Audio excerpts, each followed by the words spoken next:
ကျွာဦးလေးလို့မပြောကွာစကားပြောတော့ကမှဒီမှာလုံးကြားတော့မှာပဲဦးနဲ့လိုက်တော့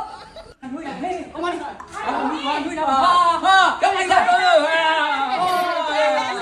ဘာလို့လာတော့နားမမီဟာတော့ဆိုတော့တော့လေးပေါ့လက်ကားကွာလက်ကောင်ယူလာနေအောင်တော့တော့တမင်းနေလာလားတမင်းလာလား နေရောကွာမြက်လေ ဘာလို့စားလို့ခေါ်လာတော့တမင်းမစားဘူးလား ဟာမင်းကွာ โอ้อีเอาเรื่องอ่ะ အဲ ကြောက်တယ်မင်းသားသမီးရေးထားတယ်သမီးရေးသားသမီးရေးတွေ့တာ တမင်းစားတယ်အစီအမမလား ကြောက်လို့ရတော့ ကိုကျော်ကြီး နေကွာ ဒီလိုပဲ ကိုကျော်ကြီး အားလို့ တော့ဧည့်သည်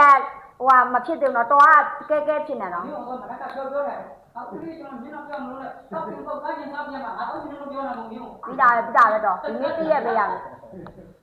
မင်း